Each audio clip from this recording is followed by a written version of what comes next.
सुप्रभात बच्चों, कक्षा 1 हिंदी में आप सभी का स्वागत है।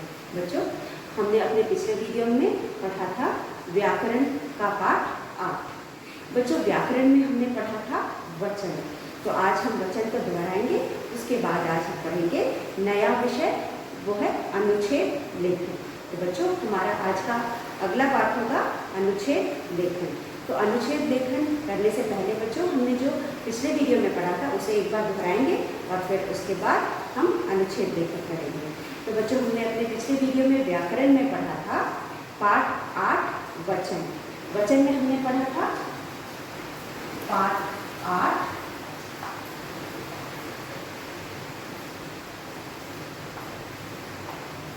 वचन। बच्चों, जैसा कि हम जानते हैं वचन मतलब एक और अनेक। हमने पढ़ा था वचन 2 प्रकार के होते हैं, एक वचन और बहुवचन। तो बच्चों, एक वचन में कोई भी वस्तु एक होती है और बहुवचन में कोई भी वस्तु एक से अधिक होती है। तो वचन वह शब्द है जो किसी भी संज्ञा शब्द के एक या अनेक होने का ज्ञान कराए, या हमें कोई भी शब्द एक से अधिक है तो हम उसे बहुवचन कहते हैं, और एक है तो हम एक वचन करते हैं। तो वचन यानी नंबर्स, हम इंग्लिश में उसको नंबर्स कहते हैं। तो वह संज्ञा शब्द जो हमें एक या अनेक होने का ज्ञात कराए उसे हम वचन कहते हैं। तो बच्चों, हमने पढ़ा था कि अगर किसी भी शब्द में एक वचन से बहुवचन बनाने के लिए आ की मात्रा आखिर में है तो हम उस आ की मात्रा को एक की मात्रा बना देते हैं। जैसे कि हमारे पास यहाँ पे 2 प्रकार के वचन, एक वचन एक और अनेक। अनेक को हम बहुवचन भी कहते हैं, अनेक को हम बहुवचन कहते हैं। तो हम यहाँ लिख सकते हैं बहुवचन। तो यहाँ पे वचन हमारे पास 2 प्रकार के हैं। वचन कितने प्रकार के हैं? 2 प्रकार के। एक है एक वचन और दूसरा है बहुवचन। तो चलिए हम कुछ अभ्यास कर लेते हैं एक वचन बहुवचन में। बच्चों, यहाँ पे पृष्ठ संख्या 31 में आपको दिया गया है लड़का लड़के। तो हमारे पास अगर एक वचन में लड़का है तो इसको हम अगर बहुवचन बनाएंगे तो हमें का की मात्रा को एक ही मात्रा में, आ की मात्रा को एक ही मात्रा में बदलना होगा। तो ये हो जाएगा बहुवचन लड़के। उसके बाद हमारे पास अगर मटका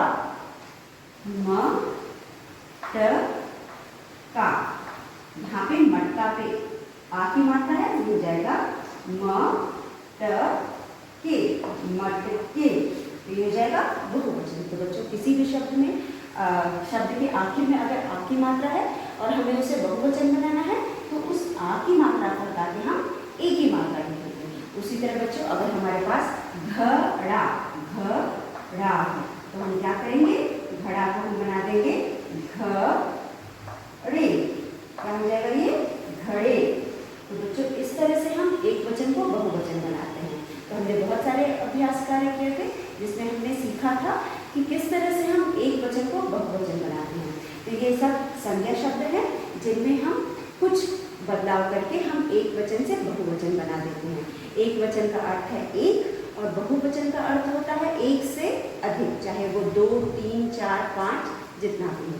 तो हम यहाँ पे कुछ अभ्यास लेकर के और भी कुछ उदाहरण लेकर और भी अभ्यास करेंगे। जैसे कि हमारे पास अगर है तोता, तो ये हो जाएगा ते। इसी तरह बच्चों, हमारे पास कुछ और शब्द हैं यहाँ पे, लड़का लड़के, तोता तोते, घड़ा घड़े, बस्ता बस्ते, झंडा झंडे, कुत्ता कुत्ते। तो बच्चों, आपने ध्यान दिया होगा इन सब शब्दों में जो आखिरी अक्षर है उसमें आ की मात्रा है। तो जब भी आ की मात्रा होती है हम उसमें ए की मात्रा लगा करके उसको बहुवचन बना देते हैं। तो हमने यहाँ पे कुछ लिख करके अभ्यास किया, लड़का, लड़के, मटका, मटके, घड़ा, घड़े, तोता, तोते। तो बच्चों यह है वचन। हम यहाँ पे वचन बदल रहे हैं, हम एक से अनेक बना रहे हैं। एक का मतलब जब भी कोई वस्तु एक होती है तो हम उसे एक वचन कहते हैं, और कोई वस्तु एक से अधिक होती है तो हम उसे अनेक या बहुवचन कहते हैं। तो यहाँ पे हमने पढ़ा किस तरह से हम एक वचन को बहुवचन बनाते हैं। तो यहाँ पे जब हमारे पास आखिरी शब्द पे आ की मात्रा होती है, आखिरी अक्षर पे, किसी भी शब्द के आखिरी अक्षर पे आ की मात्रा होती है तो हम उसे ए की मात्रा बना देते हैं, तो वो बहुवचन बन जाता है। तो यहाँ पे कुछ उदाहरण के साथ हमने समझा। वचन का मतलब होता है किसी कोई भी संज्ञा शब्द जिनके हमें संख्या पता चले उसे हम वचन कहते हैं। वह शब्द या वह संज्ञा शब्द जो जिसके एक या अधिक होने का पता चले, जिससे हमें एक या अधिक होने का पता चले, उसे हम वचन कहते हैं। और वचन दो प्रकार के होते हैं। वचन दो प्रकार के कैसे होते हैं? एक वचन, बहुवचन। तो बच्चों एक वचन में एक वस्तु होती है और बहुवचन में एक से अधिक, चाहे वो 2 हो, 3 हो या उससे बहुत अधिक हो, जैसे हम एक और बहुवचन कहते हैं। तो हम कुछ और उदाहरण देखते हैं। यहाँ पे हमारे पास और भी कुछ उदाहरण हैं जिन्हें हम लेकर के अभ्यास करेंगे। तो जैसे कि हमारी किताब में दिया हुआ है, हमारे पास है बस्ता, ब आधा स ता, बस्ता। ये हो जाएगा ब आधा स ते, बस्ते। ये क्या हो गया? ता की मात्रा एक की मात्रा में बदल देते, हो गया बहुवचन। एक वचन में हमारे पास आ की मात्रा थी, बहुवचन में हमारे पास एक की मात्रा थी, हो गया बस्ता, बस्ते। उसके बाद हमारे पास इस पाठ में बचा था, पृष्ठ पर बचा था झंडा, झंडा, झंडे। तो झंडा का क्या हो गया? झंडे। उसके बाद हमारे पास है कुत्ता, कुत्ता, कुत्ता हो जाएगा कुत्ते। इस तरह से यहाँ पे कुत्ता हो जाएगा कुत्ते। तो बच्चों यह थी आ की मात्रा। जब हमारे पास आखिरी अक्षर पे, किसी भी शब्द के आखिरी अक्षर पे आ की मात्रा होती है तो हम इस तरह से एक की मात्रा लगाते हैं और वो बहुवचन हो जाता है। लेकिन बच्चों हमारे पास अगर कोई और मात्रा आखिरी में है तो हम क्या करते हैं? तो चलिए हम कुछ और देखते हैं। जैसे कि अगर हमारे पास है बड़ी ई की मात्रा, हमारे पास क्या है? बड़ी ई की मात्रा। जो शब्द हमारे पास एक वचन में है उसमें अगर बड़ी ई की मात्रा है, जैसे कि हमारे पास है तो पी, वहां पे बड़ी की मात्रा पी, न दी, नदी। फिर उसके बाद हमारे पास बड़ी की मात्रा में हो जाएगा था, ली। तो बच्चों यहाँ पे हम क्या बदलाव करेंगे कि वो बहुवचन हो जाएगा? यहाँ पे हम करेंगे बड़ी की मात्रा को के बाद यहाँ लगाएंगे, यहाँ पे चंद्र बिंदु, और जब हम यहाँ लगाएंगे तो जो बड़ी की मात्रा है वो छोटी की मात्रा बन जाएगी। जैसे कि यहाँ पे हम लगाएंगे तो प की मात्रा छोटी की मात्रा हो जाएगी, क्योंकि हम इसके बाद यहाँ लगाएंगे, हो जाएगा टोपियाँ। ये क्या हो गया? टोपी, टोपियाँ। नदी, न द पे बड़ी की मात्रा थी, यहाँ हम लगा देंगे तो ये हो जाएगा छोटी की मात्रा, ये हो जाएगा नदियाँ। उसके बाद थाली, थाली क्या हो जाएगी? थाली हो जाएगी था ली या, थालियाँ। और बच्चों इस तरह से हम जब आखिर में हमारे पास बड़ी की मात्रा शब्द में होगी, जैसे कि यहाँ पे टोपी, नदी, थाली में है, तो वहाँ पे हम या लगाएंगे। या जब हम उस शब्द में लगाएंगे तो उसके पहले वाली मात्रा छोटी की मात्रा हो जाएगी। टोपी की ली छोटी हो जाएगी, दी हो जाएगी, ली हो जाएगी। इस तरह से बदल करके हम इसको बहुवचन बना देंगे। तो बच्चों इसी तरह हम कुछ और यहाँ पे उदाहरण पढ़ेंगे और उसके बाद हम आगे बढ़ेंगे। जूता, जूते, केला, केले, टोपी, टोपियाँ, लड़की, लड़कियाँ, तितली, तितलियाँ, बकरी, बकरियाँ। उसके बाद पत्ता, पत्ते, गमला, गमले, थाली, थालियाँ, जूता, जूते। तो बच्चों हमने अपने पिछले दो वीडियो में इस पूरे अभ्यास को पढ़ा भी था और दोहराया भी था, और आज भी हम अपना अगला अभ्यास करने से पहले हमने दोहराया है। मुझे उम्मीद है कि आपको वचन समझ में आ गया होगा। आप इसे अपने रफ कॉपी में लिख करके बच्चों और भी अच्छे से अभ्यास कर सकते हैं। लिखने से आपको चीज़ें याद रहेंगी। तो बच्चों आज का हमारा विषय है अनुच्छेद लेखन। तो चलिए हम जाने अनुच्छेद लेखन क्या होता है। सबसे पहले हम पढ़ेंगे कि अनुच्छेद लेखन होता क्या है। तो यहाँ पे हम पढ़ेंगे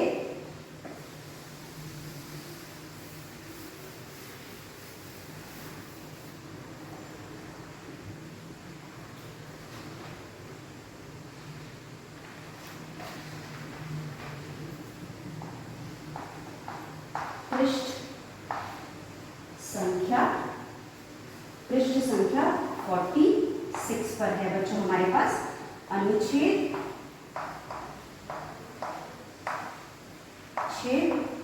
लेखन। अनुच्छेद का मतलब होता है बच्चों शायद आपने पहले भी छोटी क्लासेस में भी पढ़ा होगा।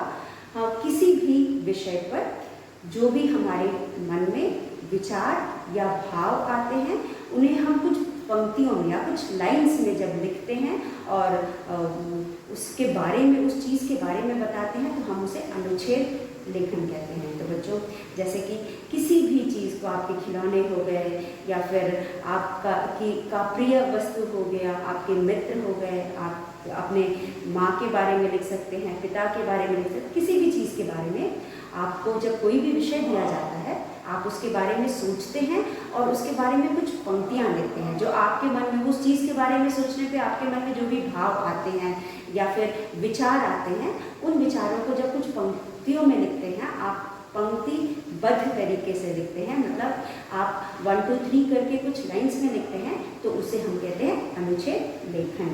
तो बच्चों जैसे कि हमारे यहाँ हमारी बुक में दिया हुआ है, सबसे पहला है मेरा घर। तो बच्चों अनुच्छेद लेखन का मतलब हुआ कि किसी भी विषय पर आने वाले भाव या विचार को पंक्तिबद्ध तरीके से लिखना, यानी लाइन से लिखना। तो इसे हम अनुच्छेद कहते हैं। लेकिन बच्चों अनुच्छेद लिखने के कुछ नियम होते हैं। आप ऐसे ही कुछ भी किसी चीज़ के बारे में भी नहीं लिख सकते हैं। जब हम अनुच्छेद लिखते हैं तो हम कुछ चीज़ों का ध्यान रखते हैं। जैसे कि हम जिस विषय पर हम लिख रहे हैं उस विषय पर लिखने के समय हमें यह ध्यान देना होगा कि जो भी हम लिख रहे हैं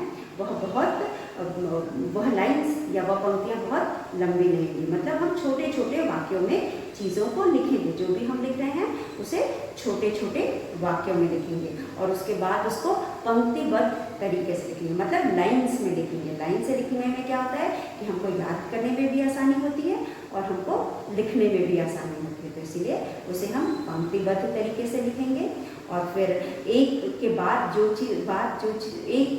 एक जो चीज़ आनी चाहिए उस हिसाब से लिखेंगे। कोई भी लाइन कहीं पर भी उठा करके हम नहीं लिखेंगे। लिखने का भी तरीका होता है। और उसके बाद जो हमारी पंक्तियाँ होंगी बहुत ज़्यादा बड़ी नहीं होंगी और जो भाषा हम चुनेंगे वह भी बहुत सरल होना चाहिए और किसी भी लाइन को दोहराएंगे नहीं, किसी भी बात को हम दोहराएंगे नहीं। एक बात को सिर्फ एक बार लिखेंगे। तो बच्चों इसी के साथ हम एक बार फिर दोहराते हैं।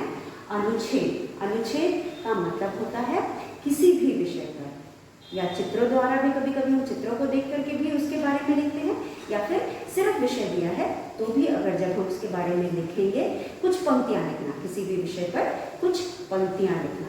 और वह पंक्तियाँ लिखते समय जो भी हमारे दिमाग में विचार आता है, भाव आता है, उसके हिसाब से उन पंक्तियों को हम लिखते हैं। तो उसे हम अनुच्छेद कहते हैं या अनुच्छेद लेखन कहते हैं। तो यहाँ पे आज हम अनुच्छेद लेखन करेंगे। और बच्चों उसके बाद जैसा कि मैंने बताया कि जब भी हम अनुच्छेद लेखन करते हैं हमें कुछ बातें ध्यान में रखनी चाहिए, इससे हमारा अनुच्छेद अच्छा होगा, मतलब हम बेस्ट अनुच्छेद लिख सकते हैं। तो सबसे पहला जो विचार हम अपने प्रकट कर रहे हैं या लिख रहे हैं वह पंक्तिबद्ध तरीके से होना चाहिए, वह लाइन से होना चाहिए। और लिखने का भी तरीका जो होता है, जो चीज़ पहले आनी चाहिए हम पहले लिखेंगे और जो चीज़ आखिरी में आनी चाहिए उसे आखिरी में लिखेंगे। हम आखिरी में आने वाली चीज़ को पहले नहीं लिखेंगे, मतलब जिस हिसाब से चीज़ों को आना चाहिए उसी क्रमबद्ध तरीके से लिखेंगे, जैसे हम कहते हैं क्रमबद्ध तरीके से लिखना। तो उसके बाद बच्चों फिर जो भाषा हम चुनेंगे वह सरल होनी चाहिए, पंक्तियाँ छोटी छोटी होनी चाहिए और किसी भी वाक्य को हम दोहराएंगे नहीं। तो यह कुछ नियम है जो हमें हमेशा अनुच्छेद लेखन के समय याद रखने चाहिए। तो बच्चों जो आज हम अनुच्छेद लिखने जा रहे हैं उसका विषय है मेरी माँ। लेकिन बच्चों मेरी माँ के बारे में लिखने से पहले यहाँ पे हमारी पुस्तक में एक अनुच्छेद लिखा है, अनुच्छेद 1 पृष्ठ संख्या 45। इसको एक बार हम पढ़ते हैं और देखते हैं किस तरह से अनुच्छेद लिखा जाता है। हमारे यहाँ हमारी पुस्तक में सबसे पहला अनुच्छेद जो दिया हुआ है बच्चों, यह पढ़ करके समझने के लिए है। जब हमें पढ़ना और पढ़कर समझना आ जाएगा तो हम किसी भी दिए गए विषय पर आराम से अनुच्छेद लिख सकते हैं। तो यहाँ पे हमारे बुक में जो पहला अनुच्छेद है वह है मेरा घर। बच्चों मेरा घर अगर हमको दिया जाता है विषय तो हम पहले थोड़ी देर उसके बारे में सोचेंगे कि जब हमको मेरा घर के बारे में लिखना है तो हम सबसे पहले उसके बारे में क्या लिखेंगे। ठीक है, तो यहाँ पर तो चित्र भी दिया हुआ है, चित्र को देखकर लिखा है भी लिख सकते हैं और या फिर हम सबका अपना घर होता है उसके बारे में हम सोच करके भी लिख सकते हैं। जब हम उसके बारे में सोचेंगे तो हमारे मन में जो भी भाव आएंगे, जो भी विचार आएंगे, उनके हिसाब से हम अनुच्छेद को लिखेंगे। ठीक है बच्चों, मुझे उम्मीद है आपको समझ में आ रहा होगा। तो चलिए हम देखते हैं कैसे लिखेंगे अपने घर के बारे में। तो सबसे पहले हमारा घर कैसा है, छोटा है, बड़ा है, उसके आकार के बारे में लिखेंगे। तो सबसे पहला जो वाक्य होगा मेरा घर, नाम है मेरा घर। और बच्चों यह तो बहुत ही ऐसा विषय है जिसके बारे में हम सब आराम से लिख सकते हैं, क्योंकि हम सबके पास अपना घर होता है और उसके बारे में सोच करके हम बहुत आसानी से लिख सकते हैं। तो सबसे पहले हम लिखेंगे, पहला वाक्य लिखेंगे मेरा घर। मेरा घर बहुत बड़ा है। मेरा घर बहुत बड़ा है। तो बच्चों ये निर्भर करता है कि आपका घर है कैसा। यह चीज़ आपके ऊपर डिपेंड करती है कि आपका घर कैसा है। आपका अगर छोटा घर है तो आप छोटा भी लिख सकते हैं, आपका घर बहुत सुंदर है तो सुंदर भी लिख सकते हैं, और बड़ा है तो बड़ा भी लिख सकते हैं। तो यहाँ पे लिखेंगे मेरा घर बहुत बड़ा है, या फिर आप लिख सकते हैं सिर्फ इतना लिख सकते हैं और भी छोटी पंक्ति हो जाएगी कि मेरा घर बड़ा है। मेरा घर बड़ा है। तो यहाँ पे पहली पंक्ति हो गई। सबसे पहली पंक्ति जो आप अपने घर के बारे में लिखेंगे कि आपका घर कैसा है, मेरा घर बड़ा है। उसके बाद आप लिखेंगे आपके घर में के बारे में। तो सबसे बड़ी चीज़ होती है हमारे घर में कितने कमरे, तो हम लिखेंगे मेरे घर में। फिर लिखेंगे बच्चों दूसरी चीज़ होती है घर में कमरे, तो हम लिखेंगे मेरे घर में, या इसमें। अब बार बार मेरा घर नहीं लिखेंगे, एक बार जब हमने मेरा घर लिखा है तो हम इसमें लिखेंगे। इसमें 4 कमरे हैं, तो हम लिखेंगे में। इसमें 4 कमरे हैं। इसमें 4 कमरे हैं। तो किसमें 4 कमरे हैं, मेरे घर में। हम यहाँ पे बार बार मेरा घर नहीं लिखेंगे, हम उसके बाद मेरा घर के लिए लिखेंगे इसमें 4 कमरे हैं।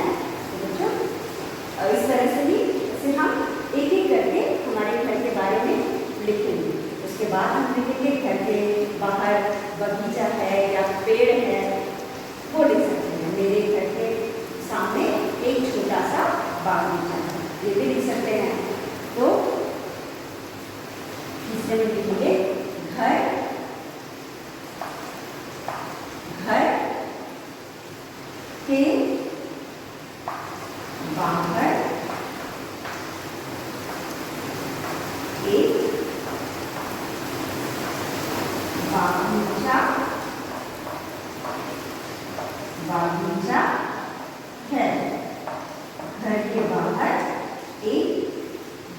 बागीचा है, या आप देख सकते हो घर के बाहर छोटा सा बागीचा है।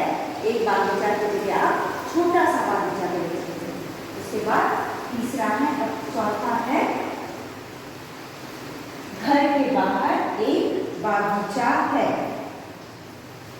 हम अपना घर साफ रखते हैं। बच्चों, अपना घर है तो साफ सफाई करना भी जरूरी है। तो हम लिख सकते हैं हम अपना घर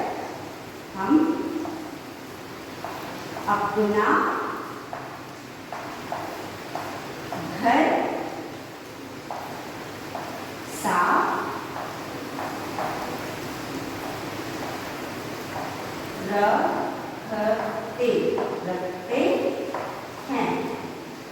रखते हैं। तो बच्चों, हम अपना घर साफ रखते हैं। सब लोग अपना घर साफ रखते हैं। हम जहाँ पे रहते हैं, दिन भर जहाँ अपना समय बिताते हैं, उसे साफ रखना बहुत ज़रूरी है बच्चों। अगर हम अपना घर साफ नहीं रखेंगे तो क्या होगा? तरह तरह की बीमारियाँ होंगी। इसीलिए हमें अपना घर साफ रखना बहुत ज़रूरी है। तो हमने क्या लिखा? हमने लिखा मेरा घर के बारे में। मेरा घर बड़ा है। मेरा घर कैसा है? मेरा घर बड़ा है। इसमें 4 कमरे हैं। घर के बाहर एक बागीचा है। घर के बाहर क्या है? एक बागीचा है। उसके बाद हम अपना घर साफ रखते हैं। हम जिस घर में रहते हैं उसे साफ रखते हैं। हम यहाँ पे लिखेंगे हम अपना घर साफ रखते हैं। उसके बाद बच्चों हमारे पास है मुझे अपना घर अच्छा लगता है। तो हम यहाँ पे लिखेंगे 5वें में मुझे अपना घर अच्छा लगता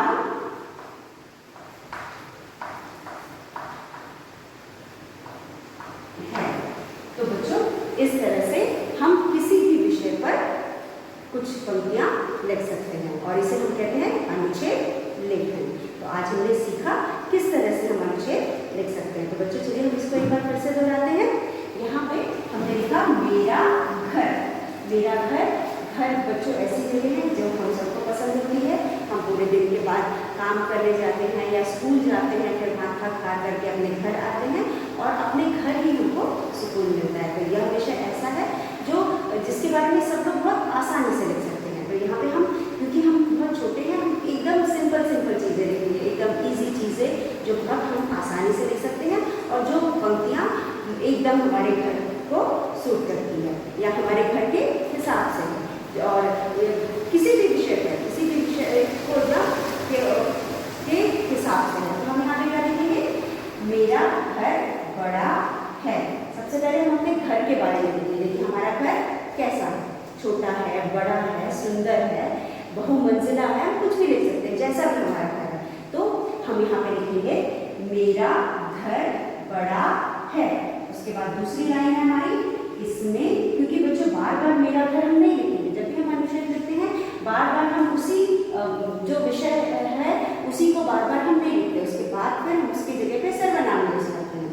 तो हम यहाँ पर लिखेंगे इसमें 4 कमरे हैं।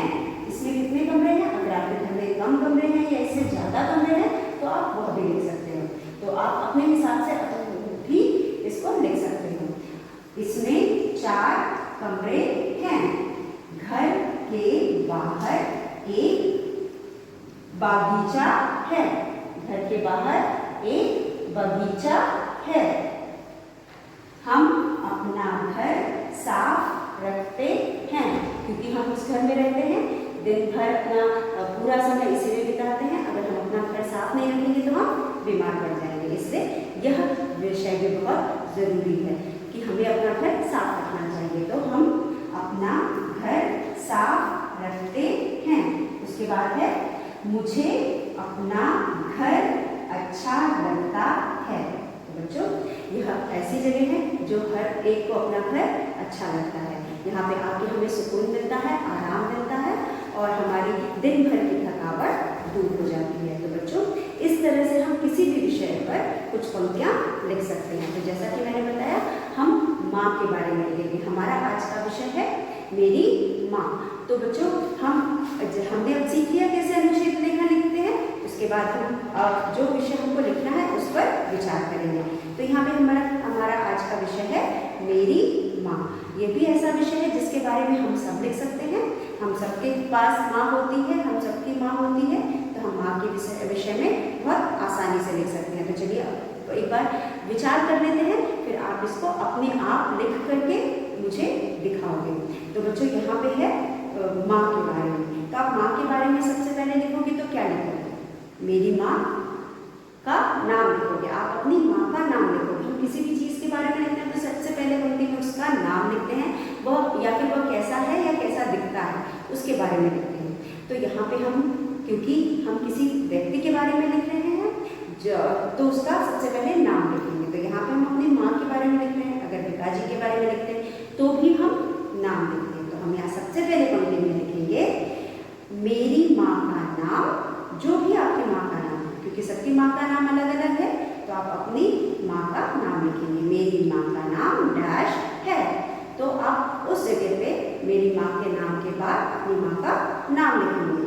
फिर उसके बाद लिखेंगे आपकी माँ, क्योंकि माँ है तो वो सारे घर के काम करती है, आपसे संबंधित काम करती है, आपके घर से संबंधित काम करती है। तो उस वाक्य को हम एकदम आसान तरीके से लिखेंगे, मेरी माँ घर का सारा काम करती है। माँ लोग, सभी की माँ घर का सारा काम करती है, खाना बनाने से लेकर साफ सफाई करना और आप लोगों को तैयार करना, पढ़ाना लिखाना और घर के बाकी लोगों का भी ख्याल रखना। तो हम इतनी सारी चीज़ें तो नहीं लिख सकते, तो हम एक सिंपल से या आसान से भाषा में लिखेंगे कि मेरी माँ घर का सारा काम करती है। उसके बाद हम लिखेंगे वह मुझे पढ़ाती है। तो यह एक विषय है जो हम अलग से भी लिख सकते हैं कि वह मुझे पढ़ाती भी है। तो हम यहाँ पे मेरी माँ की जगह बार बार हम अपनी माँ नहीं यूज़ करेंगे।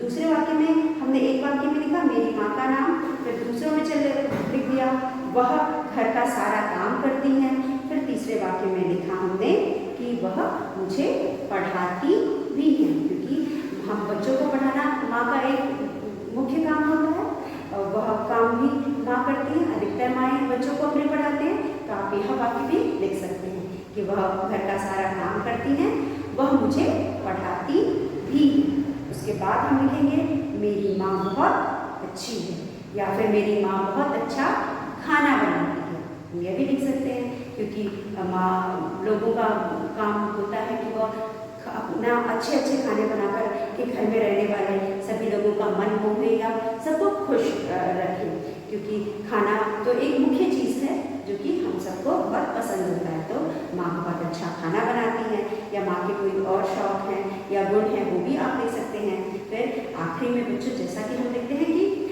मेरी माँ मुझे बहुत अच्छी लगती है।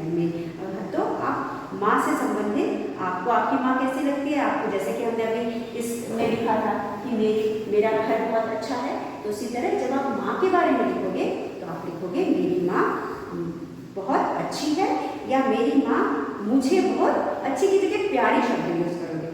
अच्छी की जगह प्यारी शब्द ज़्यादा अच्छा रहेगा। तो बच्चों यह जो हमने लिखा यह मैंने अपने हिसाब से आपको बताया है।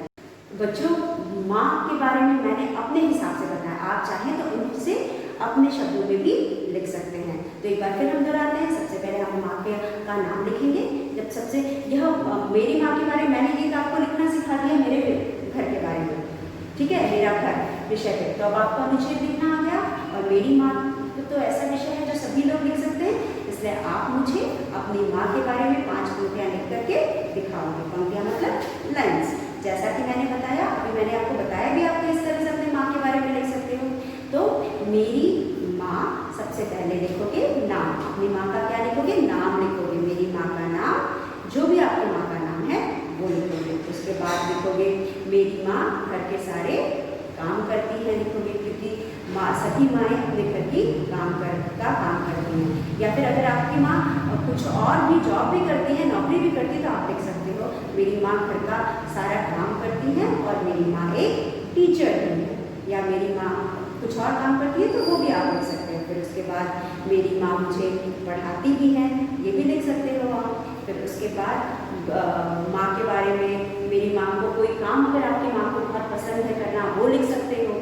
या फिर आप लिख सकते हो मेरी माँ बहुत अच्छी है, या मेरी माँ मुझे, और आखिर में जो आप लिखोगे मेरी माँ मुझे बहुत प्रिय है।